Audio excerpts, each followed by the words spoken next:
So परमेश्वराने त्यांना इतक्या सगळ्या गोष्टी दाखवल्यानंतर केल्यानंतर सुद्धा परमेश्वर म्हणतोय की निवास मंडप कसं असलं पाहिजे, कुठल्या धातूने बनलं पाहिजे, त्याला कडी कशी लावायची, कुठल्या बाजूने कडी लावायची, मग कराराचा कोश कुठे ठेवायचा, कोशावर कसली नक्षी काम केली पाहिजे, तिकडे देवदूतांची रचना कशी असली पाहिजे, त्यांचा चेहरा उजव्या बाजूला असला, डाव्या बाजूला असला पाहिजे, कोणत्या दिशेला असला पाहिजे, in detail God give the instruction. परमेश्वराने मोशेला काहीतरी पर्वतावर दाखवलं की कशा प्रकारे हे पॅटर्न आहे, हा नमुना आहे, असा तू बनव. का की मी ज्यांच्या सोबत चालतोय, ज्या लोकांसोबत मी आहे, त्यांच्यामध्ये मला वस्ती करायची. See the heart of God. Hallelujah. एवढं सगळं होऊन इस्रायली लोक परमेश्वराच्या मागे गेली नाही की लॉर्ड तू आमच्यामध्ये राहा, लॉर्ड आम्ही तुझ्यासाठी काय करू, की प्रभू तू आम्हाला एवढं आमच्या शत्रूच्या हातातून सोडवलं आहे, आम्ही तुझ्यासाठी काय करू, आम्ही आमच्या जीवनामध्ये तुला कोणतं स्थान देऊ, कसं वागवू. पण परमेश्वर एवढं होऊन कोणती लोक जी कुरकुर करतायत, जी नावं ठेवतायत, जी भांडतायत, जी लबाडी करतायत, जी वासनेमध्ये चालतायत, जी लोक खूप सेल्फिश बिहेव करतायत, जी लोक मोहामध्ये पडतायत ना, त्याच लोकांच्या मध्ये वस्ती करण्यासाठी परमेश्वर इच्छुक आहे. मोशेला म्हणतो की मी त्यांच्यामध्ये निवास करावा, म्हणून त्यांनी माझ्यासाठी एक निवास स्थान तयार करावं, असं तू कर. हालेलुया. आणि त्याचा नमुना जसा मी दाखवलाय तसा त्या सगळ्या साहित्याचा नमुना तू तयार कर. मी ते जे तुला दाखवलंय त्याप्रमाणे ते तयार कर. Praise the Lord. तुम्हाला माहितीये जे टॅबरनॅकल किंवा निवास मंडप जे म्हटलं गेलं आहे ना, ती अशी एक जागा आहे किंवा what is the meaning of tabernacle? Praise the Lord. Tabernacle निवास मंडप हे कशासाठी बनवलं जातं, याचा अर्थ काय आहे, कशासाठी? ज्यावेळेस निवास मंडप बनवला जातो, याचा अर्थ होतो की निवास, वस्ती स्थान, परमेश्वराचं वस्ती स्थान. ओके, जिथे परमेश्वर वस्ती करणार आहे, लोकांच्या मध्ये राहणार आहे. Praise the Lord. आता हे वस्ती स्थान एक तर ना स्टेशनरी असेल किंवा मोबाईल असेल, म्हणजे ना पोर्टेबल असेल, एका ठिकाणी. आता हे इस्रायली लोक प्रवास करतायत, सो त्यांचं जे आहे ना ते मूव्ह व्हायचं त्यांच्यासोबत. सो परमेश्वराने त्यांना जो नमुना दिला होता त्याच्यानुसार ते जिथे जिथे जातील तिकडे हा निवास मंडप त्यांना घेऊन जायचंय. So it could be portable or like सँच्युरी आपण ज्याला म्हणतो, पवित्र स्थान म्हणतो, किंवा आपण देवासाठी वेगळंच ठेवलेलं स्थान, किंवा जे देवाचं ड्वेलिंग प्लेस आहे, जिथे परमेश्वर राहतो, परमेश्वराचं वस्ती स्थान. बायबल सांगतं इस्रायल 40 वर्षाच्या प्रवासामध्ये ज्यावेळेस ते रानातून जात होते, ज्यावेळेस ते वनवासातून जात होते, त्यावेळेस परमेश्वर त्यांच्या सोबत जे वस्ती करत होता, त्यांच्या सोबत जसं राहत होता, ती जी जागा, जी पवित्र जागा, जी डेडिकेटेड जागा होती ना, दॅट इज कॉल्ड टॅबरनॅकल किंवा निवास मंडप, किंवा त्याला मंडप म्हटल्यात आलेलं आहे. Praise the Lord. ऍक्च्युली या जर हिब्रू मिनिंग पाहिलं तर त्याचा ना शब्दशः अर्थ होतो की परमेश्वराचं वस्ती स्थान, जिथे परमेश्वर वस्ती करतो. Praise the Lord. का विचार केलाय कधी? परमेश्वर बोलतोय ना, परमेश्वर दर्शन देतोय ना, मेघस्तंभ, अग्निस्तंभ, खायला प्यायला पुरवतोय, सांभाळतोय, पाणी देतोय, अन्न देतोय, सगळ्या गोष्टी करतोय. But still why there was need, ही गरज का होती की एक वेगळं निवासस्थान, एक वेगळं मंडप परमेश्वरासाठी बांधण्यात यावा. Praise the Lord. आपण ह्या आठवड्यामध्ये टॅबरनॅकल किंवा परमेश्वराच्या निवासस्थानाबद्दल, त्याच्या मंडपाबद्दल शिकणार आहोत आणि आपण खूप अद्भुत गोष्टी पाहणार आहे. जर हे तुम्हाला समजलं मोशेचं पॅटर्न काय आहे, आता आपण कुठल्या गोष्टीमध्ये आहोत, परमेश्वराने आपल्याला का बोलवलंय, का परमेश्वर आपल्यामध्ये वस्ती करण्यासाठी इच्छुक आहे, हे जर समजलं ना, तुम्ही कधीच परमेश्वरावर संशय करणार नाही, तुम्हाला कधीच डाऊट होणार नाही की देव असं का वागत आहे, देव का उत्तर देत नाही, हे विचार तुम्हाला सोडून जातील. Praise the Lord. आज मी खूप जास्त बोलणार नाहीये, का माहितीये, कारण ही गोष्ट अशी आहे ना की ही खूप हळू शिकवायला लागणार आहे. कारण बरेच लोक उत्पत्ती खूप छान वाचतात, निर्गम अर्ध पुस्तक निर्गमचं छान वाचतात, जसं निवास मंडप वगैरे ह्या गोष्टी म्हणजे 26 पासून पुढे सुरू झालं की लोकांना वाचायचं म्हणून वाचतात. का? कारण त्या गोष्टी लवकर ग्रॅस्प करता येत नाही. अनुवाद, गणना, लेवीय ही पुस्तकं तर कित्येक लोक वाचत नाही, वर्षानुवर्ष वाचत नाही. पण ही जी पहिली 5 पुस्तकं आहेत बायबलची, अनुवाद पर्यंत, उत्पत्तीपासून, पाया आहे, खूप महत्वाच्या गोष्टी. दीज आर लाईक फाउंडेशन आहे. Praise the Lord. हिब्रू लोक म्हणतात त्याला तोरा म्हणतात. ही 5 पुस्तकं जी आहेत ती खूप महत्वाची आहेत. Praise the Lord. सो आपण जे बाहेर तुम्हाला सगळं मिळतंय त्या गोष्टी नाही, जे माहित नाही, जे खूप महत्वाचं आहे ते शिकणार आहोत. ह्या गोष्टी घ्या, शिका, तुमच्या फेलोशिप मधल्या लोकांना शिकवा, तुम्ही पुढे जा, तुमच्याद्वारे ती लोक आशीर्वादित होऊ दे आणि देवाच्या खऱ्या ज्ञानामध्ये वाढा. Praise the Lord. आपला पर्पज काय माहिती, आपण इकडे कशासाठी आहे? आपण या पृथ्वीवर, जसे येशू म्हणाला, मी पृथ्वीवर शांती स्थापित करण्यासाठी नाही, तर मी आग लावण्यासाठी आलो आहे. Praise the Lord. या पृथ्वीवर आपण सुद्धा आग लावण्यासाठी आहोत. जी आग ख्रिस्ताने सुरू केली होती ती आपण पुढे घेऊन जाणार आहे. आपण थंड आणि कोमट राहून चालणार नाही. Praise the Lord. आपण स्वतः तो प्रकाश आहोत, आपण ती अग्नी आहोत. आपल्यामध्ये ते तेज, ते अग्नी आपल्याला सतत तेवत ठेवायचं आहे. So it should start from your family. ही गोष्ट तुमच्या कुटुंबातून सुरू झाली पाहिजे. आजपर्यंत झाली नसेल, आजपर्यंत अपयश आलं असेल, आजपर्यंत विचारच केला नसेल अशा गोष्टीचा, तर ओके, आजपर्यंत जे झालं ते जाऊ दे, पास्ट मध्ये जाऊ दे. आतापासून पुढच्या गोष्टी करायच्या. Praise the Lord. प्रे. काय आहे ह्या गोष्टी, ह्याचा अभ्यास करा. मी तुम्हाला सांगते, एवढं सगळं करून सुद्धा परमेश्वर असं नाही म्हणाला, मोशे आता मी तुला निवडलंय, so Moses you handle this people, now you know everything, you have seen the pattern, you have seen me, how I behave, how I talk and what is my heart's desire. Now you lead the people and you take care of it. तू त्यांचा पुढारी, आजपासून तू बघ, tata bye bye, I am going to heaven. No. In spite of all these things, what Lord said, की मी त्यांच्यामध्ये निवास करावा. So whenever you want that, like, परमेश्वर सतत आपल्या सोबत आहे, आपल्याला सोडून कधीच जात नाही. But there is a matter of his dwelling place, जिथे तो येत जात नाही, किंवा जिथे त्याला नाही का तुम्ही लाईक अपॉर्च्युनिस्टिक नाही, संधी साधल्यावर, संधी मिळाल्यावर किंवा वेळ असल्यावर. नो, कंटिन्युअसली ड्वेलिंग प्लेस म्हणजे तिथेच आहे परमेश्वर, तिकडून कुठे जाणार नाही. ती जागा, ती प्लेस अशी आहे जिथे परमेश्वराची वेदी आहे. ते ठिकाण असं आहे जिथे परमेश्वर ना त्याच्या लोकांशी कम्युनिकेट करतोय, बोलतोय, त्यांच्या बाजूने लढतोय. तुम्हाला माहितीये, ज्या वेळेस पलिष्ठी लोकांनी पाहिलं की परमेश्वराचा कराराचा कोश आपल्या छावणीमध्ये आलाय, ते सगळे लोक घाबरले होते. सगळे लोक घाबरले, म्हणाले त्यांच्या जिवंत देवाचा कोश आपल्यामध्ये आलाय, आता तर आपण हरणार, आपलं काय होणार. Means they were not able to even imagine की आपलं किती वाईट होईल, याची कल्पना पण ते करू शकले नाही. Praise the Lord. ते परमेश्वराची उपस्थिती आहे, ते परमेश्वराचं निवासस्थान आहे, जे आपण घेऊन फिरतो. There are very few men and woman of God who walk with this presence. खूप खूप कमी देवाचे लोक असे आहेत ना की ते ह्या उपस्थितीने चालतात. बाह्य रीतीने तुम्हाला समजणार सुद्धा नाही. तुम्हाला वाटेल अरे हे तर कॉमन पीपल, अरे तर साधारण, कदाचित त्यांची नाही या जगाला ओळख पण नसेल. But this people are walking with the presence of the Lord all the time. God is delighting in their fellowship. Praise the Lord. आणि आपल्या सगळ्यांचा हेतू ते आहे. दिस इज नॉट परमेश्वर माझ्या मीटिंगला एवढे लोक येऊ दे, परमेश्वर इतके लोकांवर मी प्रार्थना करेल तेव्हा पडतील, परमेश्वर मी स्तुती आराधना करेल तर नाही का माझे म्युझिक, माझे गाणं सगळीकडे फेमस होईल आणि सगळे लोक मला ना ओळखतील. नो, या सगळ्या गोष्टी पार्ट अँड पार्सल येतो की एक भाग आहेत. But this is not the intention. Intention काय? लॉर्ड तू माझ्यासोबत ना खुश असला पाहिजे. मला ते शब्द ऐकायचे की शाबास माझ्या भल्या आणि विश्वासू दासा, तू शेवटपर्यंत विश्वासू राहिलास. हालेलुया. जे राज्य पित्याने पूर्वीपासून तयार केले, ये त्याच्यामध्ये प्रवेश कर आणि आनंद कर. Praise the Lord. हे आपल्याला ऐकायचंय. आपल्याला देवाची उपस्थिती घेऊन फिरायचंय, आपल्याला परमेश्वरासोबत चालायचंय, परमेश्वरासोबत राहायचंय. Praise the Lord. Kathryn Kuhlman ही अशी एक स्त्री होती की जिच्या लाईफ मध्ये ना, तिचं लाईफ पूर्णपणे नाही का सगळे चुकीचे डिसिजन, तुटकं फुटकं, डिवोर्स, अशा सगळ्या गोष्टी तिच्या जीवनामध्ये होत्या.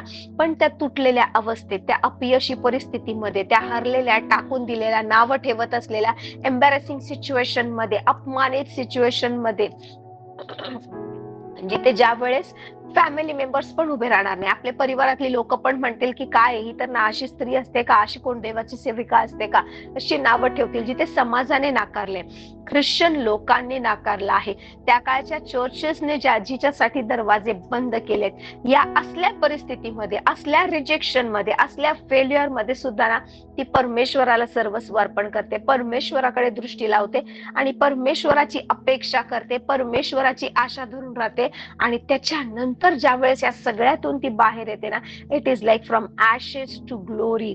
जसं राखेतून गौरवाकडे जाण्याचा तिचा प्रवास आहे. Praise the Lord.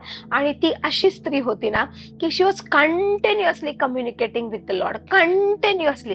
असं तिच्या बद्दल असं लिहिण्यात आले. लोक म्हणतात की ती एकटी असू दे, मीटिंगला असू दे, कुठेही असू दे, प्रवास करत असू दे, जसं काय कोणतरी नाही का इनव्हिजिबल पर्सन तिच्या सोबत आहे, अदृश्य व्यक्ती आहे, त्याच्यासोबत ती कंटिन्यू बोलते, मान हलवते, बोलते, कम्युनिकेट करते. She is continuously talking with the Holy Spirit, continuously 24/7 fellowship with the Holy Spirit. Hallelujah. म्हणजे ती जरी बसलेली असेल रूम मध्ये, एकटी जरी असेल ना, तरी सुद्धा काहीतरी बोलते, हा हा काहीतरी चाललंय, कोणाला तरी नाही का बोलते. तिची बॉडी लँग्वेज अशी असायची की कोणत्या तरी अदृश्य व्यक्ती सोबत ती बोलते. Praise the Lord. आणि म्हणून कॅथरीन कुलमन झाली. It was not what she gave to the Lord, it was what she sacrificed. Hallelujah. कोणत्या गोष्टींमधून तिने स्वतःला नाकारलं, कोणत्या लोकांना तिने ना त्या त्रासाला विसरली, ज्यांनी दुखावलं त्यांना क्षमा केली, आणि तिने कोणती किंमत मोजली. त्याच्यानंतर कॅथरीन कुलमन म्हणून या जगामध्ये प्रसिद्ध झाले, जिच्याबद्दल आजही बोललं जातं, जिची पुस्तकं आजही वाचले जातात. तुम्हाला माहितीये, आजही कॅथरीन कुलमनच्या मीटिंग मध्ये जे मिरॅकल झाले होते, हे पॉसिबल आहे का म्हणून आजही स्टडी केलं जातं. आजही लोक स्टडी करतात, चॅलेंज करतात की तिने जे केलं ते मिरॅकल नव्हतं, ते असं नव्हतं, तर तसं नव्हतं, गैरसमज झाला असेल. But her every miracle was attested by reports. प्रत्येक वेळेस सांगायची, तुम्हाला देवाने बरं केलं ना, you go show to the doctor, तुमच्या डॉक्टरला दाखवा आणि पहिल्याच आणि नंतरचा रिपोर्ट घेऊन या, नवीन रिपोर्ट घेऊन या, खर्च करून नवीन रिपोर्ट घेऊन या, असं ती प्रत्येकाला सांगायची. Praise the Lord. Let the world know that really God is a healer and he is the true healer. Hallelujah. Praise the Lord. Praise the Lord. So आपण ह्याविषयी शिकणार आहोत. सो निवास मंडप किंवा टॅबरनॅकल म्हणजे परमेश्वराचं वसती स्थान. जर त्यावेळेस मोशेला प्रभू म्हणाला, इस्रायलमध्ये मला वस्ती करायची, माझ्यासाठी तू असं वस्ती स्थान बनव, तर आज परमेश्वराची वस्ती कुठे आहे? Your church? का तुम्ही कधीतरी संडेला किंवा व्हॉट वी से क्रिसमसला किंवा अजून काय बोलू शकतो, न्यू इयरला, गुड फ्रायडेला जाता, ते दॅट इज दॅट युअर टॅबरनॅकल? ते निवासस्थान आहे का? ते निवास मंडप आहे का? Praise the Lord. किंवा कधीतरी तुम्ही एखाद्या चर्चला इथे व्हिजिट केलं, मग नेक्स्ट संडेला तिकडे, मग त्याच्या पुढच्या संडेला अजून दुसरा चर्च, नंतर नेक्स्ट मंथ एक वेगळंच चर्च, मग त्याच्यानंतर कुठलं चर्चच नाही, कुठलं तरी हाऊस मिटिंग. मग हाऊस मिटिंग मध्ये कंटाळा आला की कुठलं तरी ब्रदर्स लोकांची फेलोशिप. मग ब्रदर्स लोकांच्या फेलोशिप मध्ये काहीतरी बिनसलं, कोणीतरी काही बोललं नाही, काही झालं की लगेच एक अजून नवीन कुठलं तरी चर्च शोधायचं. असे जर करत असाल तर तुमचं टॅबरनॅकल कुठे आहे? तुमचं निवासस्थान कुठे आहे? परमेश्वर जिथे वस्ती करेल ते कुठे आहे? तुमचं चर्च आहे का? तुमचं वैयक्तिक असलं पाहिजे का? तुम्ही आहात? Praise the Lord. We are gonna study about this. Praise the Lord. आजच्या दिवसासाठी एवढंच लक्षात ठेवा की देव आपल्यामध्ये वस्ती करणारा परमेश्वर आहे. नवीन करारात प्रभू येशू काय म्हणाला? मी त्यांच्यामध्ये आणि ते माझ्यामध्ये. Hallelujah. We are in Christ, Christ is in us. मग जर मी ख्रिस्तामध्ये आहे तर मग निवासस्थान, निवास मंडप कुठे आहे? जर ख्रिस्त माझ्यामध्ये आहे तर मग मी कोण आहे? हालेलुया. Praise the Lord. काही गोष्टी आहेत देवाची, काही भाषा आहे ना, समजायचा जेवढा प्रयत्न करू तेवढं कन्फ्यूज होऊन जाऊ. Praise the Lord. पण जर आज आपण निवासस्थान आहोत, आपण आज जर सभा मंडप आहोत, मग इकडे काय केलं पाहिजे? कुठल्या गोष्टींची गरज आहे? Praise the Lord. इथे देवाने मोशेला निवास मंडपामध्ये किंवा टॅबरनॅकल मध्ये कोणत्या गोष्टी करायला सांगितल्या होत्या? कोणत्या अग्नीविषयी प्रभू बोलला होता? आणि त्यांनी ते मेंटेन केलं का? जर मेंटेन केलं नाही तर प्रभूने काय शिक्षा केली? किंवा त्याच्यानंतर प्रभू कशा प्रकारे लोकांना मदत करत गेला? आपण या सगळ्या गोष्टी शिकणार आहे. कारण हा पॅटर्न जर तुम्हाला समजला तर तुम्हाला आत्मा, प्राण, शरीर समजेल, तुम्हाला पवित्र स्थान, अतिपवित्र स्थान, अंगण समजेल, तुम्हाला स्वर्गामध्ये कशा गोष्टी आहेत ते समजेल. आणि आजच्या या काळामध्ये आज आपण कोणत्या भागामध्ये सेवा करतो? अंगणातून, पवित्र स्थानातून, अतिपवित्र स्थानातून आपलं पाचारण काय आहे? याजक म्हणून कुठे थांबलं पाहिजे? काय केलं पाहिजे? हे तुम्हाला समजेल. सी, तुम्ही प्रत्येक जण याजक आहात. तुम्ही प्रत्येक जण परमेश्वराने नियुक्त केलेला राजा आहात. हालेलुया. त्याच्यापेक्षा कमी विचार करू नका.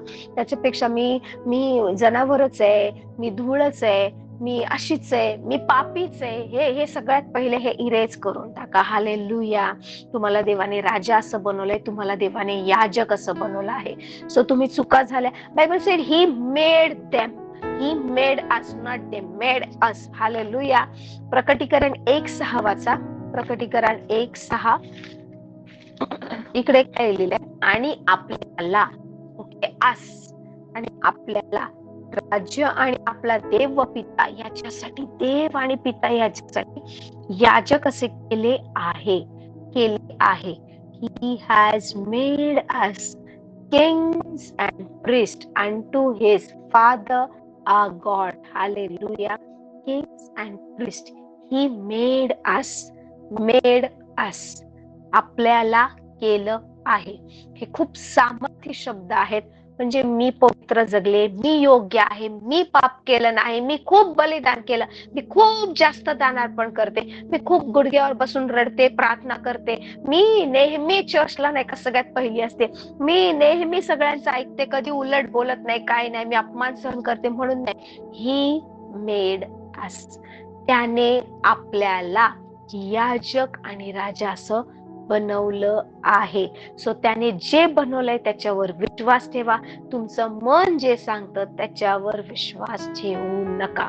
तुमचं मन तुम्हाला फसवेल, पण देवाचं वचन फसवणार नाही. Praise the Lord. आपले विचार आपल्याला ठकवतील, देवाचं वचन ठकवणार नाही. I am a priest, I am a king unto God my father. Hallelujah. कारण त्याने मला नियुक्त केले. बायबल सांगतं की ज्याने ना ठरवलं आहे, निर्माण केलं आहे, ज्याने ठरवलंय, ज्याने बनवलंय ना, त्याला अधिकार आहे कोणाला कसं वागवायचं, काय करायचं ते. म्हणून प्रभू म्हणतो की जो निर्माण करता आहे ना, तो निर्मितीला कसं रूप द्यायचं, काय करायचं हे ठरवतो. निर्मिती त्याला विचारू नाही शकत. म्हणजे क्रिएशन ना निर्माण करताना विचारू नाही शकत, तुम्हाला असंच रंग का दिला, तुम्हाला असंच का बनवलं, तुम्हाला हे का नाही दिलं, तुम्हाला ते का नाही दिलं, बरं मला असं बनवायला पाहिजे होतं. No, you can not suggest him, you can not tell him what to do and what not to do. कारण तो निर्माण करता आहे, सगळा अधिकार त्याला आहे. आणि आपला निर्माण करता असा आहे की त्याने आपल्याला त्याच्यासारखं, त्याच्या इमेज मध्ये, त्याच्या लाईकनेस मध्ये बनवलं आहे. Praise the Lord. म्हणून तुम्ही कितीही निराश व्हा, तुम्ही कितीही वाईट वाटून घ्या, तुम्हाला कसंही वाटू दे, तुम्ही कितीही चुकीचा विचार करा, तुमच्या विचाराने, तुमच्या बोलण्याने काही फरक पडत नाही. ज्याने तुम्हाला राजे आणि त्याने परमेश्वराने याजक असं बनवलं आहे ना, तो महान परमेश्वर आहे. हालेलुया. सो भले सगळी दुनिया येऊन मला बोलू दे, तू खूप विचित्र दिसते, तू तर ह्या जगातल्या लोकांच्या पॅरामीटर मध्ये बसतच नाही, you are no odd man out, तू विरुद्ध आहेस, तू विचित्र आहे, तू विपरीत आहे, त्यांच्या बोलण्याने फरक पडत नाही. Because I know that I am created in the image and likeness of God. Hallelujah. God has blessed me with the intelligent body. My body, my flesh, my organs knows what to do. मी आज वाईट गोष्टीचा सामना करतो, पण अडचण आज काय झालीये, आपण जे परमेश्वराने मार्गदर्शन केलं त्यानुसार खात नाही, त्यानुसार वागत नाही. आपण सगळेजण केमिकल्स, मेडिसिनच्या आहारी गेले. आपल्या घरातले नाही का, समजा तुमच्या घरात 2-3 लोक, 5 लोक जर असतील, त्यातले 3 लोक तर अर्धे डॉक्टर झालेले असतात. सर्दी झाली, ही गोळी घे, डोकं दुखतं, ही गोळी घे, ऍसिडिटी, ही गोळी घे, अरे पोटात दुखतं, ही गोळी घे. सो बेसिक मेडिसिन सगळ्यांना माहिती आहे, सगळ्यांच्या घरामध्ये मेडिसिनचा स्टॉक आहे. हे झालं तर इमर्जन्सीसाठी हे घ्यावं, लूज मोशन झालं तर हे घ्यावं, हे करावं, ते करावं. Why? Who has deceived us? Hallelujah. देव नाही, आपल्या शत्रूने आपल्याला फसवलंय. Okay, up to certain extent it is okay, but ज्यावेळेस तुम्ही या गोष्टींच्या आहारी जाताय ना, आपण आपल्या शरीरावर आपल्या शत्रूला अधिकार देतोय.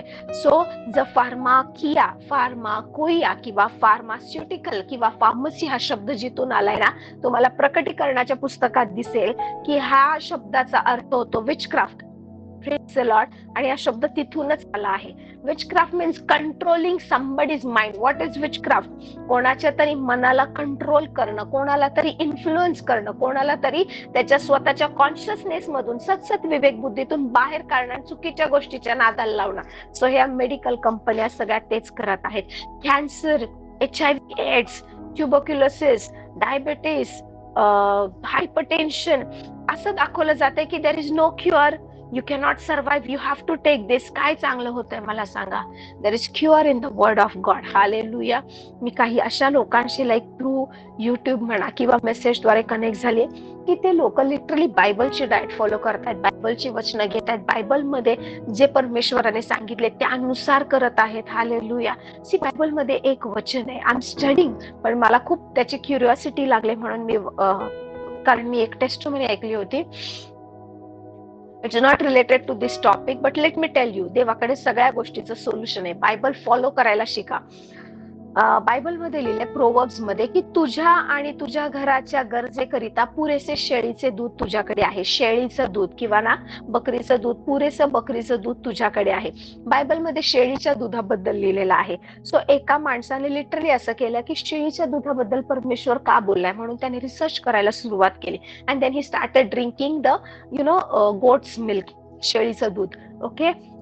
तुम्ही जर पाहिलं, होमिओपॅथी जर पाहिलं, होमिओपॅथीमध्ये ज्या सफेद गोळ्या दिल्या जातात तुम्हाला, त्या गोळ्या बनतात शेळीच्या दुधापासून. त्या फक्त सफेद गोळ्या असतात. ओके. ज्याला आपण ग्लोबिल्स म्हणतो, जे सफेद होमिओपॅथिक जे स्वीट मेडिसिन असतं, तर ती जी पावडर आहे ती शेळीच्या दुधापासून बनते. त्याच्यामध्ये मेडिसिन ऍड केलं जातं. सो शेळीचं दूध हे खूप मेडिसिन, खूप आरोग्यदायी आहे. आणि त्या व्यक्तीने काय केलं, ते शेळीचं दूध घ्यायला सुरुवात केली. त्याला त्याच्या जीवनामध्ये, त्याच्या हेल्थमध्ये इम्प्रूव्हमेंट होताना दिसली. मग त्याने अजून रिसर्च करायला सुरुवात केली. मग असं करता करता त्याने त्याच्या घरातल्यांना आणि मग त्याच्याशी जे फेलोशिप मध्ये होते त्यांना या गोष्टी द्यायला सुरुवात केली. तो म्हणाला बाकीचं सगळं बंद करा. If Bible talks about the goat's milk, let us start with the goat's milk. आणि असं झालं की एक ग्रुप होता फिमेल्सचा ज्यांना इन्फर्टिलिटी होती, ज्यांना बरेच वर्ष ट्रीटमेंट घेऊन सुद्धा बेबी राहत नव्हतं. But only after just consuming the goat's milk, त्यांचे टेस्टिमोनीज त्यांनी दिलेत की ते केल्यानंतर विदिन 2 वीक्स, ओके, त्यांचं लाईक काही लोकांचे 2 आठवड्यामध्ये कन्सेप्शन व्हायला लागलं. त्यांचे रिपोर्ट्स UPT पॉझिटिव्ह आली. काही लोकांना 1 महिन्यानंतर फरक पडला. फक्त आणि फक्त त्यांनी नाही का जे बाकीचं दूध पितो ते बंद केलं आणि शेळीच्या दुधावर जाईल. सो असे काही लोक आहेत जे लिटरली बायबलमध्ये जे दिलंय ना ते फॉलो करत आहेत. बायबलमध्ये परमेश्वराने ज्या प्रकारच्या भाकरीबद्दल सांगितले त्यानुसार ते बनवत आहेत. बायबलमध्ये परमेश्वराने जी फळं खायला सांगितले त्याचं ते स्टडी करत आणि त्यांनी स्वतःचं हिलिंग आणले. बायबलमध्ये परमेश्वराने रिमिनरलायझेशन बद्दल दिलेलं आहे. त्यानुसार एक व्यक्ती आहे त्याने त्याचे दाताचे 5 कॅव्हिटीज हील केले. म्हणजे जे लिटरली खड्डे झालेले ते पूर्ण बरे केले त्याने. पुन्हा त्याचे दात ना नॉर्मल झाले, त्याची कॅव्हिटीज भरून आली. सो ना बायबल जे सांगताना ते करायचे. जग फसवणार. If you go to the doctor, if you go to the dentist, काहीही डेंटल प्रॉब्लेम असू दे, he will say root canal करावं लागेल, क्लीन करावं लागेल, किंवा हे असं झालंय किंवा तसं झालंय. When they do the root canal, they remove that nerve. तिथे जी नर्व असते ती काढली जाते आणि त्यानंतर पूर्ण क्लीन करून, तुम्हाला माहिती आपला प्रत्येक टीथ ना बॉडीच्या प्रत्येक पार्टशी कनेक्टेड आहे. Hallelujah. Praise the Lord. We need all this things. परमेश्वराने आपल्याला असं शरीर दिलंय ना की त्या शरीराला माहितीये कसं राखायचं, काय करायचं. परंतु अलीकडच्या 70-80 वर्षामध्ये आपण आपल्या रेग्युलर डाएट पासून भटकलोय आणि फॅन्सी डाएट किंवा टेस्ट बडला एनहान्स करणारं डाएट ह्याच्या मागे लागलोय आणि आपल्या शरीराशी आपण लिटरली गैरवर्तन करायला लागलोय. Praise the Lord. So what ever is written in the Bible, follow that. Bible is medicine, Bible is food, Bible is life, Bible is Jesus. Hallelujah. हे शब्द येशू आहे, स्वतः येशू आहे. हालेलुया. या शब्दांना घ्यायला शिका, या शब्दांवर ना अवलंबून राहायला शिका. व्यभिचारी स्त्री रक्तस्त्रावी स्त्री 12 वर्ष तिला रक्त जाते. बायबल से रक्ताचा झरा म्हणजे तिला थेंब थेंब, ओकेजनली, दिवसातून 4-5 वेळा नाही, continuously the blood is dripping. Okay. Continuously तिच्या अंगावरून रक्त जाते.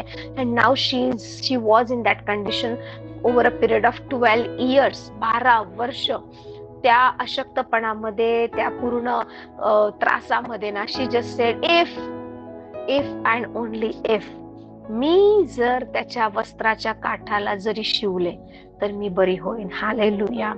नाव she is taking some decision, she is deciding something की मला तिथपर्यंत पोचायचे की त्याच्या कपड्याला मला टच करायचे, स्पर्श करायचे. The Bible is Jesus. You can touch Jesus here. तुम्ही ज्यावेळेस वचन वाचताना, मी नेहमी असं करते. Hallelujah. whenever I feel lonely, whenever I feel broken, मला असं वाटतंय की काय करू, I literally take my Bible आणि मी माझ्या बायबलवर लिटरली असे नाही का, just I touch it, I just माझे हात असे फिरवते. आय त्यावेळेस मला कोणाचे डिस्टर्बन्स नाही पाहिजे, आणि आय नो की मी येशूला स्पर्श करते. हालेलुया. कारण बायबल सांगतं, त्याचं वचन जे आहे ना, प्रारंभी शब्द होता, शब्द देवा असा होता, शब्दच देव होता, शब्दच. आणि हा देवाचा शब्द हे आपल्याकडे आहे. आज आपण खूप सुखी आणि आशीर्वादित लोक आहे. देवाचा शब्द आपल्याकडे आहे. काही दिवसानंतर देवाच्या शब्दाचा, वचनाचा तुटवडा होईल. हे बायबल लिगली घेऊन फिरता येणार नाही. ही बायबल गायब होऊन जाईल, दिसणार नाही. Touch Jesus. Hallelujah. Praise the Lord. प्रभू तुमच्या सोबत आहे. आणि एवढं सगळं होऊन सुद्धा परमेश्वराला तुमच्यामध्ये वस्ती करायची आहे. आज विचार करा, आजची रात्र विचार करा की आपण चर्चला जातोय, बोलतोय, प्रार्थना करतोय, सगळं करतोय, पण खरंच परमेश्वर आपल्यामध्ये वस्ती करतोय का? आपण त्याचं वस्ती स्थान आपल्यामध्ये बनवलं आहे का? आपण ओकेजनली फक्त भेटतोय, बोलतोय, त्या फक्त ज्ञानामध्ये वाढतोय, पण देवाची वस्ती स्थान, कदाचित त्याचं वस्ती, ड्वेलिंग प्लेस, त्याचं हॅबिटेशन आपल्यामध्ये नसेल. Praise the Lord. आजची रात्र झोपण्यापूर्वी ना या गोष्टीचा विचार करा. कदाचित उशीर झालाय, खूप झोप आली असेल, काही लोकांचे डोळे जड झाले असतील, but still I request you, झोपण्यापूर्वी विचार करा की देव माझ्यामध्ये वस्ती करतो का? देव माझ्या घरामध्ये वस्ती करतोय का? देव माझ्या कामामध्ये वस्ती करतोय का? जर आन्सर येस असेल, very good. Hallelujah. But if it is no, आणि त्याचं उत्तर जर कदाचित नाही असेल, किंवा तुम्ही कन्फ्यूज आहे, may be, may not be, माहित नाही, कदाचित डाऊटफुल असाल ना, तर खूप गंभीर परिस्थिती आहे आणि आपल्याला आता व्यवस्थित वागायचंय. परमेश्वराला आपल्यामध्ये वस्ती करायची. हालेलुया. त्याला वस्ती करायची. परमेश्वराला अशी कधीतरी once in a blue moon अशी विजिट नाही आपल्याला द्यायची. त्याला आपल्या सोबत वस्ती करायची. परमेश्वर आपल्यावर खूप प्रेम करतो, खूप जास्त प्रेम करतो. म्हणूनच परमेश्वराचा पुत्र आपल्यासाठी आला, मरण्यासाठी जन्म घेतला, मरण्याचं काम वधस्तंभावर पूर्ण केलं. हालेलुया. आणि पुन्हा तिसऱ्या दिवशी जिवंत झाला, आणि आता तो पुन्हा येणार, आणि येणार. बायबल सांगतं प्रत्येक डोळा त्याला पाहिला. हालेलुया.